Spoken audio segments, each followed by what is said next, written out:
Hello and welcome to Inside Indiana Business. I'm Gary Dick. It was the largest bank failure since the financial crisis of 2008. Silicon Valley Bank, for 40 years a go-to financial partner for the nation's startup ecosystem, collapsed after a run on deposits, sending shockwaves throughout the banking system and the country.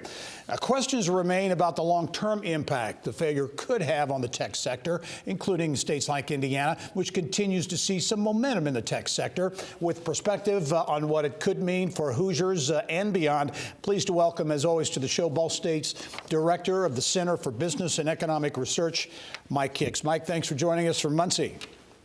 Happy to be with you.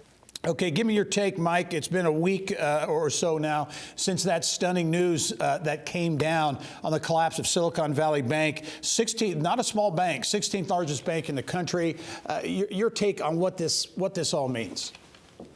Right. Well, anytime you see a bank run, economists get nervous. It's been a tough century with bank runs. So, what I think we look at the SVB Bank and Signature Bank, the two that have had problems right away, and we see that they've done bad risk management and have a very high uninsured deposit ratio. So the typical bank in Indiana probably has about a third or fewer of its deposits that are over that $250,000 threshold, which makes them more susceptible to a bank run. Most of us aren't going to worry about having that amount of cash in a bank and a savings account. So I think that really is the sort of risk profile right now. Large bank, bad risk management, a large uninsured deposit. And the effect of this, I think, is going to be focused obviously geographically there in Silicon Valley, but also in the tech sector that had a lot of those uninsured deposits, including, startups across the country. Yeah, we talk about startups, Mike, and certainly Silicon Valley Bank catered to the startup community, investors in the startup sector. Many Indiana companies getting capital in that way. Do you sense that there's going to be impact there, or do you just see funds shifting from an SVB to other banks, maybe bigger banks, in that scenario? Great. Sort of three questions there. I think the answer is yes, there's going to be some shock. There's going to be money at least tied up for a while for many of these startups who need to pay suppliers, pay employees. So that's a problem.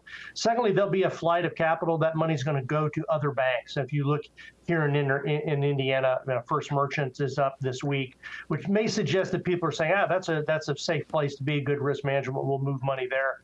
And then, the third question is, how are these banks that are maybe not as familiar with the venture capital world going to learn the servicing techniques that those banks need? So, maybe we'll see a sort of geographic deconcentration of the startup environment to spread across the country a little bit better. That would be great for Indiana. That would, if there was more capital moving to safer banks, and then the expertise to service venture capitals moved away from the coasts. Good points there. Mike, as you look at, you see some of the national pundits, the talking heads, if you will, talking about regional banks going away, that ultimately this flight of capital is going to result in maybe 4 big banks. Do you see that happening? Do you see the regional banks that are very important, certainly here in the Midwest, going away at all? I don't think so. I think we've certainly had consolidation of banking since Glass-Steagall in the early 1990s, but it's more stabilized recently. And so we see regional banks, I think First Merchant as an example, operating in 3 or 4 states, solid bank. I think we're going to see fewer, bigger regional banks, but I just don't see us going to a highly concentrated 4 or 5 banking national market. I don't think that's plausible, nor likely to pass regulatory review. Yep, only have about 20 seconds, Mike, but I know as you and I talked off camera before the interview, you don't sense, there's a lot of concern out there, but you don't sense this being part of maybe a bigger global economic situation, economic crisis brewing. I don't think so. I think this looks more like savings and loan crisis that we knew was coming in the 1970s, materialized in the 1980s. We have a lot of tools to prevent bank runs, maybe slowing in the economy, but certainly not cataclysmic at this point. All right, great perspective as always. Mike Hicks coming to us from Ball State University in Muncie. Mike, thanks for joining us. We'll talk to you soon. Thank you.